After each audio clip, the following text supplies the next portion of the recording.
महामाता रमाबाई भीमराव आंबेडकरांचा जय असो. सर्व मानवतावादी महापुरुष महामातांचा जय असो. भारतीय संविधानाचा जय असो. भारतीय लोकशाहीचा जय असो.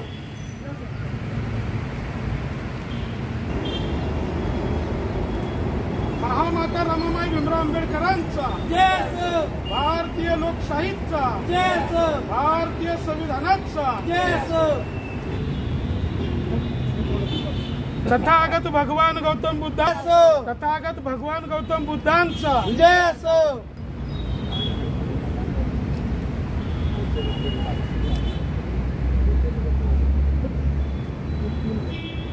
आणि ज्यांनी सूर्याला पाहिले असा सूर्य पाहिलेला माणूस आणि मला त्यांच्याविषयी एक अत्यंत भावलेला विषय सांगतो.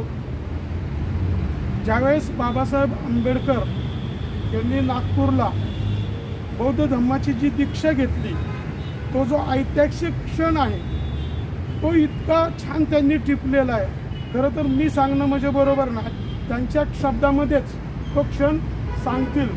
अशा ऐतिहासिक क्षणाचे साक्षीदार म्हणजे बाबासाहेब आंबेडकरांनी दीक्षा घेतली त्या क्षणाचे ते साक्षीदार आहेत. असे तुम्हा आम्हा सर्वांचे मार्गदर्शक आणि आपल्या सगळ्यांमध्ये तरुण आहेत. ते आज त्यांचा नगरला कार्यक्रम आहे, कार्यक्रम करून ते पुन्हा या ठिकाणी आलेत. असे आचार्य रतनलाल सोनाग्रा सर यांचा सन्मान आपण भारतीय संविधानाची प्रत, पंचशिलेची मायेची शॉल आणि पुष्पहार अर्पण करून या ठिकाणी आपण त्यांचं भावी आयुष्य सुखाचं, समृद्धीचं आणि भरभराटीचं जावं म्हणून आपण या ठिकाणी रमाई चरणी खास करून आत्ताच ताईंनी वंदना घेतली.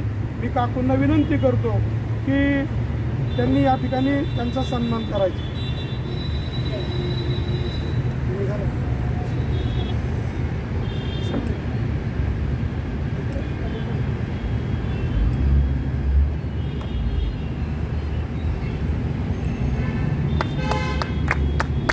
सगळ्यांनी आपलं भारतीय संविधानाचा भारतीय लोकशाहीचा सोनग्रा सर आप संघर्ष करो, हम तुम्हारे साथ हैं. सोनग्रा सर आप संघर्ष करो, हम तुम्हारे साथ हैं. या ठिकाणी अचानकपणे आज डाळिंबेताई नागपूर चाळीमध्ये एका कार्यक्रमाला गेले असताना त्या ठिकाणी रणपिसे ताई त्यांच्या समोर होत्या. त्यांचा देखील आज वाढदिवस आहे. मी काकूंना विनंती करतो, ते कोण आहेत माहिती आहे का? आदरणीय रणपिसे ताईंचा देखील आज जन्मदिवस आहे. त्यांचा देखील या ठिकाणी सांगतो. आमची जी ऊर्जा आहे ती सोनग्रा सर आहे. आज देशाची परिस्थिती, लोकशाहीची परिस्थिती, संविधानाची परिस्थिती जर पाहिली तर अत्यंत भयानक परिस्थिती आहे. मगाशीच मी ताईंना सांगत होतो की या देशाला आग लागलेली आणि आगीचा डोम संपूर्ण देशभर पसरलेला असताना सोनग्रा सर, लताताई राजगुरू, डाळिंबेताई, रणपिसेताई, लक्ष्मण, आपण सगळे एक चिमणी स्वच्छित पाणी आणून ज्या पद्धतीने आग विझवायचा प्रयत्न करते तसंच सर आणि आपण सगळे या देशाला लागलेली जी आग आहे मनुवाद्यांनी लावलेली ती आग विझवण्याचा प्रयत्न आपण करतो. त्याचा आम्हाला खूप अभिमान. म्हणून सरांसारखी लोक ही या देशाला प्रेरणा देण्यासाठी निर्माण झालेली आहेत आणि आम्हाला अभिमान वाटतो की सरांचं वय किती मी नाही सांगणार, त्यांच्या तोंडूनच आहे. त्यांची मानसिकता, त्यांचं सगळं पाहून आपण सगळ्यांनी थोडक्यात कमी वेळेत मत व्यक्त करून त्यांना आपण आयुष्य दिलं पाहिजे. एक कवी असा म्हणतो, बाबासाहेब आंबेडकर हे खरं जायला नको हवे होते आणि ते म्हणताना असे म्हणतात की आयुष्य तुझे भीमा, आयुष्य तुझे भीमा शतकाच्या पार असते, परंतु संविधान लिहिताना त्यांना जो त्रास झालेला आहे त्या त्रासापोटी बाबासाहेब हे लवकर गेलेले. इथल्या मनुवाद्यांना या जगाला विश्वकल्याणाचा मध्यम मार्ग दाखवणारे तथागत भगवान बुद्ध ज्या महामातेने समतेचे स्वराज्य आपल्या उदरात वाढवलं आणि जन्मास घातलं आणि या उभ्या महाराष्ट्राला 2-2 छत्रपती बहाल केले, अशी महामाता, राष्ट्रमाता, राजमाता जिजाऊ आईसाहेब, परस्त्री माते समान मानणारा महाराष्ट्राचा लाडका राजा छत्रपती शिवाजी महाराज, ज्या महामातेने पांढऱ्या शुभ्र वस्त्र परिधान करून पांढऱ्या शुभ्र घोंगडीवर बसून 32 वर्ष राज्य केलं, अशी महामाता अहिल्याबाई होळकर, स्त्री असूनसुद्धा छत्रपती होण्याचा ज्या महामातेने बहुमान मिळवला आणि हातामध्ये तलवार घेऊन सह्याद्रीच्या दऱ्याखोऱ्यामध्ये समाजहितासाठी तलवारीसारखी 7 वर्ष तलवारीसारखी तळपली, अशी महामाता ताराराणी भोसले, स्त्री शिक्षणाचे उद्धार करते क्रांती सूर्य महात्मा ज्योतिबा फुले, स्त्री शिक्षणाची देवता क्रांतिवती माता सावित्री, आरक्षणाचे जनक लोकराजे Chhatrapati Shahu Maharaj, the Buddhist society of India अर्थात भारतीय बौद्ध महासभा संस्थापक अध्यक्ष, भारतीय राज्यघटनेचे एकमेव शिल्पकार, विश्वरत्न, विश्वभूषण, परमपूज्य बोधिसत्व आधुनिक बुद्ध डॉक्टर बाबासाहेब आंबेडकर, जगबदल घालून गावं मज सांगून गेले भीमराव लोकशाहीर साहित्यरत्न, साहित्य सम्राट अण्णाभाऊ साठे, माता यशोधरा, माता भीमाई, तसेच ज्या महामातेनं आपली 4 मुले मातीत गाडली आणि आपल्या पतीकडे कसलीही तक्रार नाही केली आणि या अखंड विश्वाला आंतरराष्ट्रीय लेवलचं संविधान लिहिलेला घटनाकार बहाल केला, अशी महामाता त्यागमूर्ती रमाई. त्याचबरोबर ज्या महामानवांनी आणि ज्या महामातांनी समाजहितासाठी आपला देह चंदनासारखा झिजवला त्या सर्व महामातांना आणि महामानवांना विनम्र अभिवादन. खऱ्या अर्थानं आज ज्यांचा वाढदिवस आहे असे जागतिक कीर्तीचे विचारवंत ज्यांनी सूर्याला पाहिलं आणि त्यांचा सहवास आपल्याला लाभत आहे असे आचार्य रतनलाल सोनाग्रा सर, त्याचबरोबर महामाता रमामाई स्मारक समितीचे महासमन्वयक आदरणीय विठ्ठलदादा गायकवाड, त्याचबरोबर करोडोत एक आणि लाखात एक रमाईची लेख करोडोत एक रमाईची लेख आपल्या सर्वांच्या काकू आदरणीय लताताई राजगुरू, त्याचबरोबर माझ्या धम्मभगिनी आदरणीय संगीताताई रणपिसे, त्याचबरोबर आदरणीय माझे धम्मबंधू लक्ष्मीकांत कुंबळे, त्याचबरोबर आमच्या आदरणीय संघमित्र त्यांच्याबरोबर सरांचा ज्यांना सहवास लाभतो, सरांची सेवा करतात ते आमचे धम्मबंधू, आपल्या सर्वांना स्वाभिमानी क्रांतिकारी जय भीम. खऱ्या अर्थानं सरांचा वाढदिवस साजरा करत असताना आता माझ्यासारख्या सामान्यांनी काय बोललं पाहिजे, पण आम्हाला धन्य समजतो की सरांचा सहवास आम्हाला मिळतोय, नाही का. आता सर थकलेले आहेत, सर खूप प्रवासातून आलेले आहेत, पण त्यांच्यासाठी आम्ही काहीतरी शुभेच्छा देणं मला गरजेचं वाटलं. कारण सर बोलले, आता सर एवढे मोठे आचार्य आहेत, सर एवढे मोठे हे आहेत, जगतविख्याते आहेत आणि मग त्यांना आम्ही काय ते जर बोलते तर त्यांच्यानंतर आम्ही कसं बोलणार, हा खूप मोठा प्रश्न आहे. आणि आपण तर एवढ्यासाठी आलो की आपण शुभेच्छा द्यायला पाहिजेत म्हणूनसाठी. तर आज ज्यांचा आपल्या सरांच्या बरोबर वाढदिवस असणारे झोपडपट्टी सुरक्षा दलाचे आदरणीय भगवानराव वैराट सर अपेक्षित होतं, आता ते येतील जरा वेळाने, आणि माझी धम्मभगिनी आदरणीय संगीताताई रणपिसे यांचाही वाढदिवस आहे, यांचाही जन्मदिन आहे. आणि म्हणूनसाठी मला असं वाटलं की ऐतिहासिक वस्तू आपल्याला जे रमाईनं एवढं आतोनात म्हणजे त्यांचा एवढं कष्ट आहे, तिचं मातृत्व, तिचं दातृत्व, तिची सहनशीलता, तिचं समर्पण, आणि एवढं सगळं या रमाईच्या इथं आपण ऐतिहासिक ठिकाणी, या पवित्र ठिकाणी माझ्या भगिनीचाही इथं जन्मदिन साजरा व्हावा म्हणूनसाठी मी माझ्या भगिनीला इथं घेऊन आलेले आहे.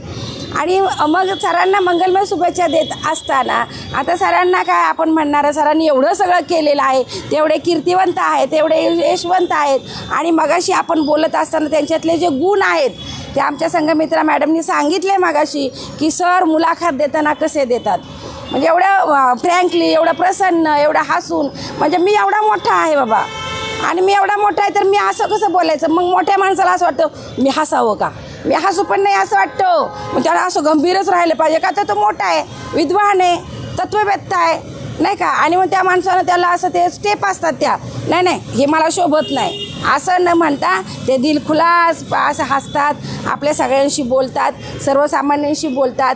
आणि आपला जो आम्हाला बरेच आता इथं जसं आम्ही रमायला येतो तेव्हापासून सरांचा सहवास आम्हाला मिळत चालला आहे. तर असा सहवास आम्हाला कायमचा मिळत राहो. कारण मगाशी खाली उतरत असताना ताई म्हणाल्या 100वा वाढदिवस आपण साजरा करूया, परंतु 150 वर्ष जगणारी लोक आहेत, त्याच्या पुढेही जगणारी लोक आहेत आपल्याकडं, आणि ते पण तंदुरुस्त.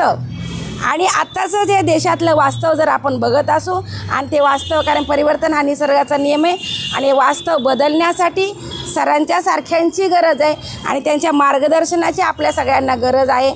आणि म्हणूनसाठी सरांना उदंड निरोगी दीर्घायुष्य लाभो असं मी इथं म्हणते. कारण की मी माझ्या डाळिंबे कुटुंबियाच्या वतीनं, त्याचबरोबर अखिल मंगळवारपेठ भारतीय बौद्ध महासभा सन्माननीय अध्यक्ष आदरणीय बौद्धाचार्य आयुष्यमान नितीनभाऊ वाघमारे आणि आमच्या संपूर्ण कार्यकारिणीच्या वतीनं, ज्या ज्या पक्ष संघटनामध्ये, ज्या ज्या संस्थांमध्ये मी काम करते, त्या सगळ्यांच्या वतीनं, ज्या मंडळांमध्ये काम करते त्या सर्वांच्या वतीनं मी सरांना, त्याचबरोबर वैराट सर, त्याचबरोबर माझे धम्मभगिनी आदरणीय संगीताताई रणपिसे, आपल्या सर्वांना उदंड निरोगी दीर्घायुष्य लाभो आणि सुख समृद्धी शांती समाधान प्राप्त हो आणि निर्वाण पद प्राप्त हो अशा मी मंगलमय सदिच्छा व्यक्त करते. आणि हे सगळं होत असताना जसं की आपण आत्ता इथं जन्मदिन साजरा करतो, असंच आम्ही प्रत्येक वर्षी इथं सरांचा आणि आपल्या सर्वांचा जन्मदिन साजरा करूया अशा सर्वसम्यक मंगल मनोकामनेसह मनपूर्वक हार्दिक शुभेच्छा देते. आणि इथंच थांबते. बोलण्यासाठी जी संधी दिली त्यासाठी मी आयोजकांचे खूप आयोजकांना धन्यवाद देते. जय भीम, जय भारत, जय संविधान, नमो बुद्धाय.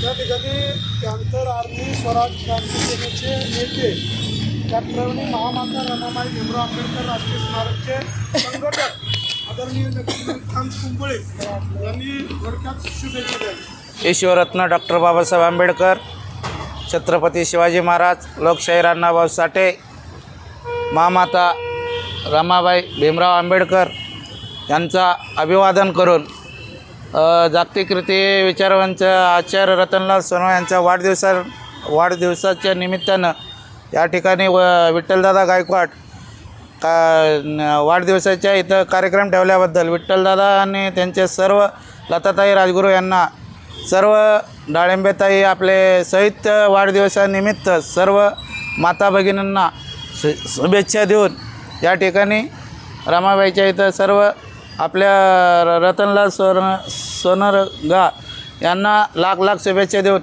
2 शब्द आपल्या इथं सांभाळतो. जय भीम, जय भारत. वा वा वा. जय भीम, नमो बुद्धाय. जय भीम, नमो बुद्धाय. आज या ठिकाणी 1 मे जागतिक कामगार दिवस, महाराष्ट्र राज्याचाही दिवस, जवळजवळ 27 पासून तर 1 तारखेपर्यंत महाराष्ट्रामध्ये हे 3 दिवस साजरे केले जातात. याचं कारण संयुक्त महाराष्ट्राची निर्मिती झाली. या संयुक्त महाराष्ट्राच्या निर्मितीमध्ये आपल्याला आश्चर्य वाटेल की कशी विषम परिस्थिती असते.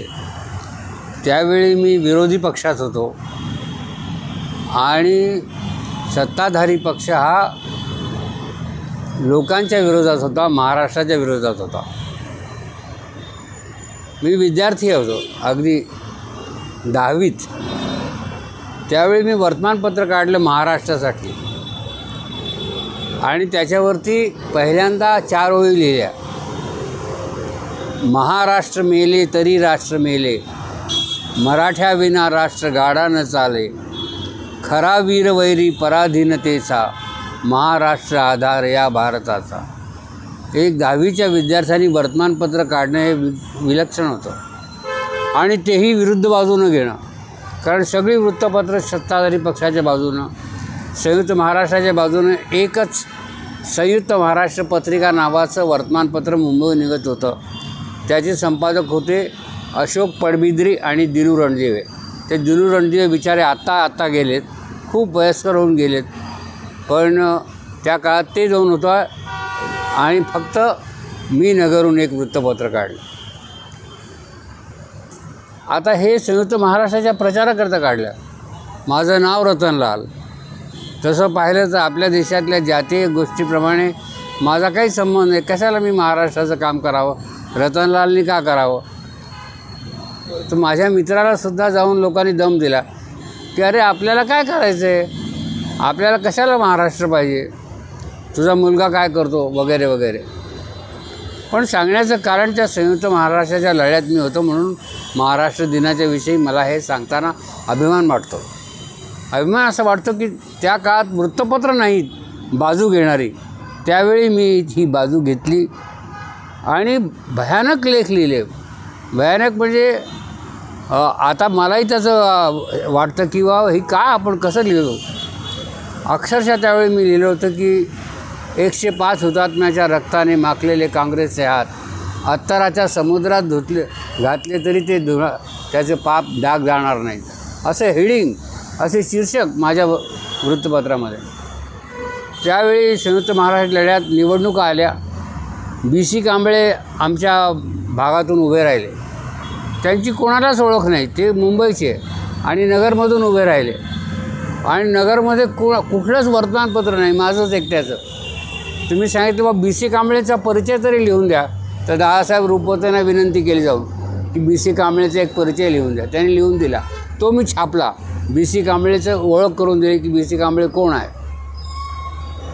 आणि आश्चर्य म्हणजे BC कांबळे निवडून आले त्या आणि फार मोठे आमचे त्या तिथले पुढारी जे होते कानवडे पाटील ते पडले.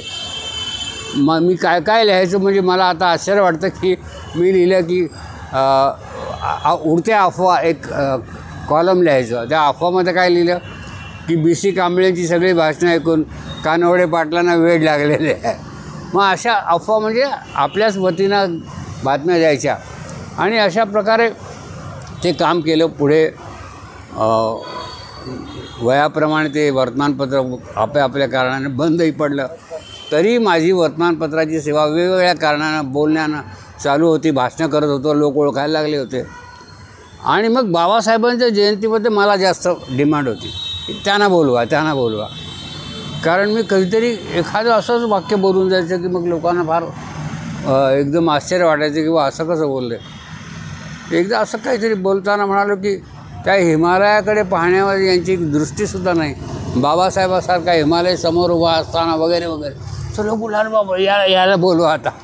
याचं कारण असं होतं की माझ्या मनात ते मी आचार्य यात्रेनं गुरु मानत असे, त्यामुळे सगळ्या गोष्टीचं माझ्या मनावरती परिणाम होत असे. आणि यात्र्यांचं असं होतं की एखाद्यावर प्रेम करायचं म्हणजे इतकं करायचं की बस. आणि एखाद्यावर जर ते रुष्ट झाले तर मग काय त्याचे वावाडे काढतील त्याचा नेम नाही. तर ह्या दोन्ही गोष्टी झाल्या. ज्या BC कांबळेचा मी परिचय छापला, त्यांच्या निवडणुकीमध्ये मी लहानपणापासून मी त्यांच्याबरोबर म्हणजे पाहिलं, त्यांना त्यांच्या सगळ्या चळवळी पाहिल्या.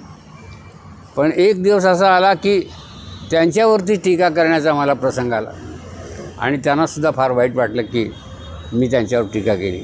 हे का सांगतो की संयुक्त महाराष्ट्राच्या लढ्यामध्ये हा माझा सक्रिय सहभाग असल्यामुळे मला याविषयी आस्था आहे. आणि दुसरी गोष्ट, कामगार दिवस. मी या संयुक्त महाराष्ट्र चळवळीत येता बरोबर साम्यवादी चळवळीकडे ओढला गेलो. मला मार्क्स माहीत पडला, मला रशियन क्रांती माहीत पडली, मला समाजवाद माहीत पडला. या सगळ्या गोष्टीतून जागतिक कामगार दिवस काय असतो हे माहीत पडलं की हा लाल झेंडा कसला आहे. आपल्याला माहिती आहे की कुठेही काही चळवळ झाली की एक लाल झेंडा, लाल बावटी की जय म्हणतात आणि मग कामगारांचं आंदोलन सुरू होतं. तर हा कामगाराच्या रक्तानं माखलेला झेंडा आहे म्हणून तो लाल आहे. आणि ही जी जगामध्ये क्रांती आहे की कार्ल मार्क्सने सांगितलं की जगामध्ये तुमच्याकडे गमावण्यासारखं काही नाही. आणि खरंच हेच वाक्य आपल्या सगळ्या समाजाला लागू आहे की आपल्याकडे गमावण्यासारखं काय. म्हणून दादासाहेब गायकवाड काय म्हणायचे, अरे आपल्याकडे आहे काय जे नेणार आहे ते, म्हणून आपल्याला हा लढा दिला पाहिजे. कारण आपलं काही गमावणार नाही. जर मिळेल आपल्या हातीच येईल, जे चांगलं होईल तर ते आपल्या हातीच येईल, आपलं काही जाणार नाही. या जागतिक कामगार दिनी मला एक आठवण अशी वाटते की माझी मुलगी JNU विद्यापीठात होती. तीसुद्धा जिंदाबादच्या राजकारणात पडली आणि मग तिचा विषय पॉलिटिकल सायन्स होता. तिथेही ती MA झाली, पण मोर्चे हे सगळे करायचे आणि जिंदाबाद करायचे. प्राईम मिनिस्टरचा निषेध करायला ती गेली. तर म्हटलं हे कसं काय बुवा, आता मी जेव्हा गप्प बसलो, शांत बसलो, मी काही करत नाही, पण ते सुरू होतं कुठे ना कुठेतरी, ते कंटिन्यू चालू राहतं. तर एक निमंत्रण आलं आम्हाला, याचं फ्रान्सचं निमंत्रण आलं आणि फ्रान्सहून जर्मनी फार जवळ आहे. तर माझी मुलगी माझ्याबरोबर होती. तर तिला मी म्हणालो की अरे आपण इतके जवळ आलो, मला कार्ल मार्क्सचं घर पाहता येईल का, ते जर्मनीमध्ये आहे. कारण फ्रान्स आणि जर्मनीचा आम्हाला जाता येऊ शकतं, ते रेल्वे वगैरे तिथे आहेत, खूप चांगल्या जातात. तर ते म्हणले इथून फ्रान्सहून जवळ आहे, पॅरिसहून ते गाव, पण तुम्ही जर तिकडे गेला तर दूर आहे. म्हटलं चला आपण जाऊया. तर मी आणि माझी मुलगी ट्रियर नावाच्या गावी गेलो जर्मनीच्या. त्या ट्रियर गावाची एक त्या सगळ्या त्यांच्या ज्या रेल्वे गाड्या आहेत इतक्या सुंदर, सगळ्या चांगल्या, त्यात जणू काहीतरी आपण कॅन्टीनमध्ये बसलो, सगळी सोय, माणसं फार कमी आणि सगळ्या गाड्या वेळेवर. मी त्या ट्रियरमध्ये उतरलो. आम्हीच 2 फक्त प्रवासी उतरणार. आम्ही स्टेशनवर उतरलो आणि स्टेशन मास्टरच्या ऑफिसमध्ये गेलो आणि त्यांना सांगितलं की आम्ही इथे आलेलो आहोत, मार्क्सचं घर कुठे आहे, कार्ल मार्क्सचं घर कुठे आहे हे त्याला विचारलं. तो उठून उभा राहिला ताडकन. कार्ल मार्क्सचं घर, तुम्ही कुठून आला? तर म्हणजे आम्ही म्हटलं महाराष्ट्रातून, भारतातून आलो. एकदम तो चकित झाला, त्याचे डोळे असे चकाकले की एक मुलगा, एक माणूस आणि त्याची एक विद्यार्थिनी, तिचे हे बापलेक आलेले आहेत आणि त्यांना कार्ल मार्क्सचं घर पाठायचं. तो उभा राहिला, खूप चकित झाला.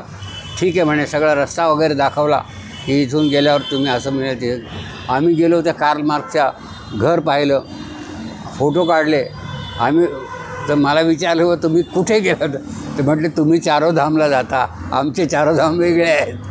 आम्ही कार्ल मार्क्सचं घर पाहिलं, मला पॅट्रिस लुमुंबाचं घर पाहायचं होतं, फिडेल कॅस्ट्रो पाहिजे होते आणि आता जो नेल्सन मंडेला आहे, ही माणसं खरी माणसं आहेत की जी अशी जगली, जगासाठी जगली. तर ते मार्क्सचं घर पाहून आम्हाला खूप आनंद झाला. मी त्याचे फोटो काढले आणि लिहिलं की प्रवर्तक मार्क्सच्या घरी गेलो. पण तुम्हाला आज आणखीन त्याच्यासाठी सांगायची गोष्ट वेगळी, जेव्हा मार्क्स गेला, कार्ल मार्क्सचं घर जर्मनीत आहे कारण तो मूळ जर्मनीत होता म्हणून, पण तो लंडनमध्ये राहिला आणि जगातलं सर्वात मोठं ज्ञान लायब्ररी संपादन केलं. त्या वाचनालयामध्ये बसून त्यांनी ग्रंथ लिहिला आणि त्याच्यामुळे अर्धं जग बदललं.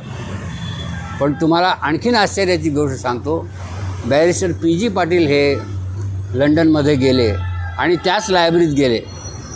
तर त्यांनी त्याला विचारलं, त्या ग्रंथपालला, की बाबासाहेब कुठे बसत होते? तर त्यांनी ती खुर्ची दाखवली. ते म्हणे पहा हीच ती खुर्ची आहे जिथे बसून कार्ल मार्क्सनं डास कॅपिटल लिहिला आणि बाबासाहेब इथेच बसून अभ्यास करत होते. ती खुर्ची आम्हाला दाखवली त्यांनी आणि PG पाटलांनी सांगितल्याप्रमाणे मग मी ती खुर्ची पाहायला गेलो. ती खुर्ची त्यांनी मला दाखवली लंडनमध्ये. पण मी सांगायची दुसरी गोष्ट अशी होती की जेव्हा मार्क्स मेला, फार हलाखीत होती, त्याची मुली मेल्या, संतती मेली, पण त्याच्याकडे शेवटी पैसे नाही राहिले, तर घरातल्या सगळ्या म्हणजे भांडी विकावी लागली. अशा अवस्थेमध्ये तो गेला, पण ते जगात पुस्तक देऊन गेला. जेव्हा त्याला घेऊन गेले स्मशानभूमीमध्ये, फक्त 19 लोक होते आणि त्यावेळी त्याचा मित्र फ्रेडरिक एंगल्स असा म्हणाला की हा जो मनुष्य आज गेलेला आहे, हा जगातला फार मोठा मनुष्य आहे. तर लोक चकित व्हायला लागले, अरे ज्याच्या मयतीला 19 माणसं आहेत आणि तो जगातला सगळ्यात मोठा मनुष्य. तो म्हणे पहा माणूस हा ह्या विचारानं काय काय होऊ शकतं. आणि खरंच मार्क्स गेला, पण त्याच्या विचारानं अर्धं जग बदललं. रशिया बदलला, चीन बदलला, जगात सगळीकडे कामगार क्रांती आली. आपल्याकडे विचार आला, आपल्याकडे समाजवादाचा विचार आला, आपल्याकडे गोरगरिबांचा विचार आला. आणि आता परत आश्चर्य म्हणजे राहुल गांधी तीच गोष्ट आता सांगायला लागले की या 22 घराण्याकडे सगळी संपत्ती गेली, बाकीच्या लोकांचं काय. तेव्हा यांनी मध्येच आता मोदींनी त्यांना विचारलं की तुम्ही काय साम्यवादी आहात का, असं पत्रकारांना विचारायला लावलं की तुम्ही साम्यवादी आहात का. ते म्हणले मी साम्यवादी वगैरे काही नाही, पण मला हे दिसतं की ही विषमता आहे आणि ही विषमता दूर झाली पाहिजे. मी जे पहिलं पुस्तक लिहिलं होतं काँग्रेसवरती, काँग्रेस स्वातंत्र्य आणि समाजवाद, ते पुस्तक प्रसिद्ध झालं. त्याच्यानंतर समाजवादाचं नाव काँग्रेस घ्यायलाच तयार नव्हती, कारण सगळ्या जगामध्ये भांडवलशाही पोहोचली आणि सगळी समाजवादी राष्ट्र कोलमडून पडली. रशिया कोलमडून पडला. एका अमेरिकन कंपनीला कॉन्ट्रॅक्ट दिला. आता प्रचाराचं कॉन्ट्रॅक्ट काय असं तुम्हाला सांगतो. एका अमेरिकन कंपनीला कॉन्ट्रॅक्ट दिलं की रशियाची राजवट उद्ध्वस्त केली पाहिजे. तर तिनं म्हटलं ठीक आहे, आम्हाला इतके पैसे पुरवा, आम्ही रशिया उलटून टाकतो. आणि त्या कंपनीला कॉन्ट्रॅक्ट दिलं. त्या कंपनीनं काय काय करावं, पहिल्यांदा विचार केला की यातली काही माणसं आपण परदेशातून बाहेर काढावी, रशियातून. एकदा त्यांना बाहेर काढावं आणि त्यांना जग दाखवावं, मग ते आपल्या देशात बदल करतील आणि आपला शिरकाव होईल. म्हणून त्यांनी गोर्बाचेवला नोबेल प्राईज द्यायला लावलं. त्याला बोलावलं, अमेरिकेत सत्कार केला. त्याला फार बरं वाटलं. मग तो म्हणायला लागला की हा ठीक आहे, तुम्ही या इथे. आणि हे सगळे लोक शिरले, हरे कृष्ण हरे रामवाले शिरले, सगळे शिरले आणि शेवटी रशिया उद्ध्वस्त करून टाकला. बोरिस एल्सिन नावाच्या माणसाच्या हातात सत्ता गेली आणि इतकी मोठी सत्ता जी कम्युनिस्ट पक्षाची होती ती उलथून पाडली एका अमेरिकन कंपनीने.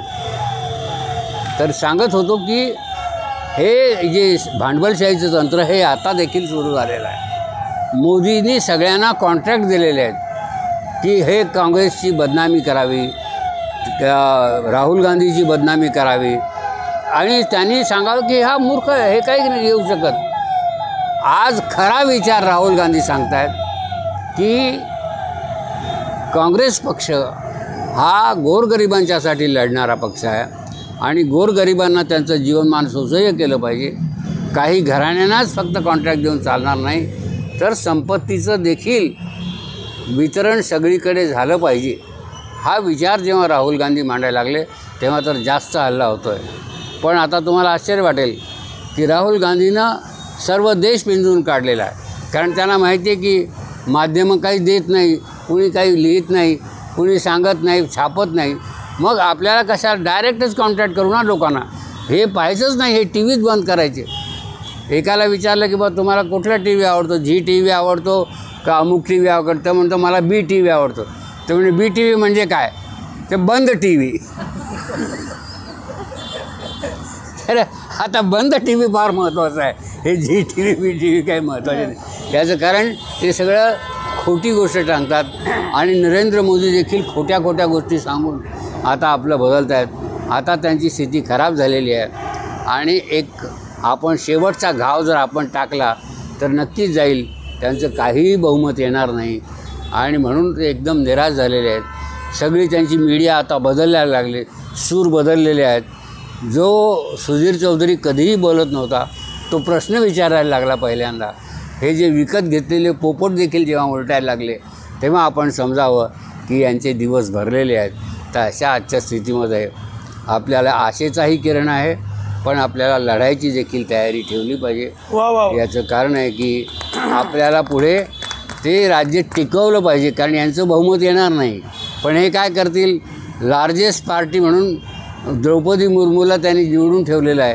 द्रौपदी मुर्मूकडून निमंत्रण घेतील आणि सरकार बनवतील. 4-5 पक्ष फोडणं हे त्यांचं खूप सुंदर काम आहे. त्यांना सगळ्यात जास्त माणसं फोडणं, पक्ष फोडणं, इकडून तिकडे घेणं हे माहीत असल्यामुळे ते फोडाफोडीवाले एक्सपर्ट करतील. तर अशा काळामध्ये सुरक्षा देणं हे आपलं महत्त्वाचं काम आहे. आणि ही जी लढाई आहे ही पुढची तुम्हाला सांगून ठेवतो, पुढची लढाई ही खरोखरच आघाडीचंच राज्य स्थापन करणं, याच लढाईत आपण सहभागी व्हायला पाहिजे एवढंच सांगतो. आणि माझ्या वाढदिवसाला तुम्ही शुभेच्छा दिल्या याबद्दल आभार मानतो. मी कधीही लोक कमी आहेत की जास्त याचं वाईट का मानत नाही. तुम्ही गमतीनं सांगत असतो की मैं तो मजमेवाला हूँ.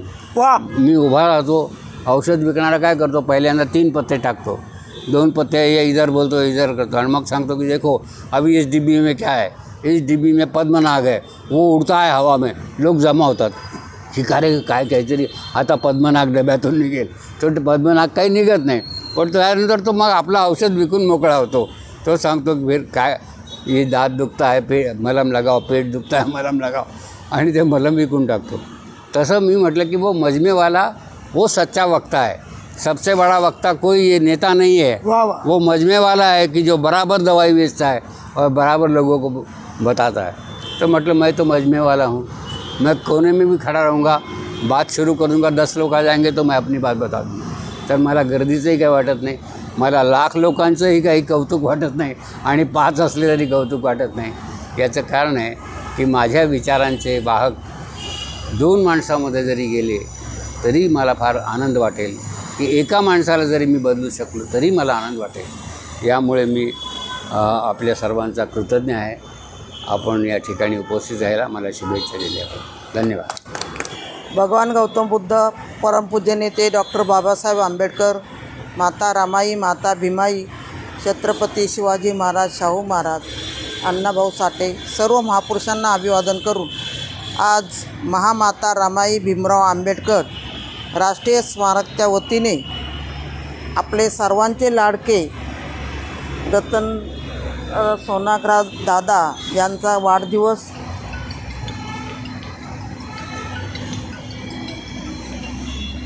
साजरा करत आहोत. तसेच आमच्या संगीताताई रणपिसे यांचाही वाढदिवस साजरा करत. त्या कार्यक्रमाला डाळिंबेताई आहेत, आपले लक्ष्मण दादा आहेत आणि कैलास झेंडे आहेत आणि ज्या आपल्याला एकता संगताई मित्रा या सर्व उपस्थित आहेत.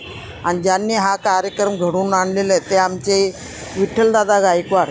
हे आज आपल्या सर्वांच्या उपस्थितीत दादांचा वाढदिवस आपण साजरा करत आहोत. खरं वास्तविक दादांच्याबद्दल बोलायचं म्हणजे आता त्यांनी त्यांचे माहिती आपल्याला सर्व सांगितलेलीच आहे आणि ह्या माता रामाईंच्या इथे त्यांचा वाढदिवस साजरा करत आहोत, आपल्या रणपिसेताईंचा देखील. पण खरं असं की हा फक्त एकच कार्यक्रम नाही, पण इथं सातत्याने कार्यक्रम इथं घेतले जातात आणि रमाईंचा, बाबासाहेब आंबेडकरांचा, सर्व मोठमोठ्या हस्तींचा इथं सर्व नाव उल्लेख घेतलेला जातो आणि त्यांची प्रेरणा ही सर्व पुण्यातच नाही तर जगभर आपली पोचवण्याचं काम करत आहोत. आणि दादांनी, विठ्ठलदादा हे सातत्याने इथे थांबून वाढदिवस म्हणा किंवा कोणते सांस्कृतिक कार्यक्रम म्हणा, व्याख्यान म्हणा, बरेच असे कार्यक्रम इथे घेतलेले जातात आणि त्या माध्यमातून हा कार्यक्रम आता दादांचा जसा वाढदिवस साजरा होतो तसे अनेकांचे वाढदिवस इथं साजरे केले जातात आणि प्रत्येक गोष्टीचे इथं कार्यक्रम घेतलेले जातात. आणि दादांनी आतापर्यंत जे काही पुस्तकं लिहिलेत, जे साहित्य हे केलेले आहेत ते संपूर्ण घराघरात त्यांनी पोचवलेसुद्धा आहेत.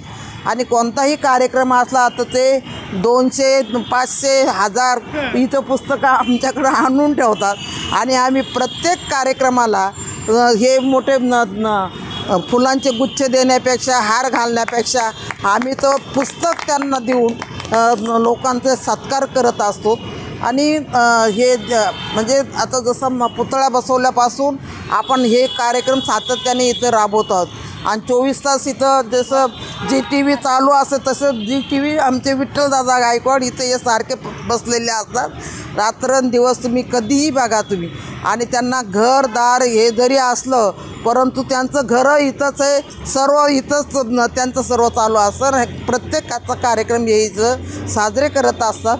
आणि जसं त्यांनी सांगितलं की वाढदिवस आता त्यांचा आणि त्यांच्या मुलीचा पण वाढदिवस आहे. मला तर असं म्हणायचं आहे की ते प्रत्येक जणांचे वाढदिवस साजरे करतात. लोकांनीसुद्धा विचार केला पाहिजे की त्यांच्यासुद्धा वाढदिवसाला आपण यायला पाहिजे, आवर्जून उपस्थित राहावं असं माझी तुम्हाला सर्वांना विनंती आहे. आणि त्यांचा वाढदिवस आपण इथे 5 तारखेला साजरा करणार आहोत आणि आपण सर्वजण आलात. आणि दादांनी जे काही आता आपल्याला आमंत्रण दिलं, माझे वडील आणि ते एकदम नगरला असताना त्यांची म्हणजे एकमेकांची ओळख आणि सातत्याने आता जसं ते दादासाहेब गायकवाडांचं नाव घेतलं, शांताबाई दाने असतील, दादासाहेब गायकवाड असतील, आम्ही त्यांच्या हॉस्टेलमध्येच मी तिथे राहायला होते. त्याच्यामुळं 5वी ते 10वीपर्यंत दादासाहेब गायकवाडांच्या हॉस्टेलमध्ये मी काढलेले आहेत. आणि असंच करत असताना इथपर्यंत आम्ही पुणे शहरमध्ये आलो. आणि आतापर्यंत जसं दादांनी तुम्हाला ओळख करून दिली, त्यामुळं मी काही जास्त काही बोलत नाही. परंतु इथून पुढं दादांचं आयुष्य आणि ताईंचं आयुष्य सुखा समृद्धीचं भरभराटीचं जावो. त्यांच्या ज्या काही इच्छा आकांक्षा असतील त्या सर्व पूर्ण होत. आणि असेच दरवर्षी आपण त्यांचा वाढदिवस साजरा करू. त्यांना 100वर 25 वर्ष लाभो हीच त्यांना आपल्या रामायणच्या चरणी आशीर्वाद देते आणि माझे 2 शब्द संपवते. जय भीम, जय महाराष्ट्र, जय भारत. धर्मपालन चला.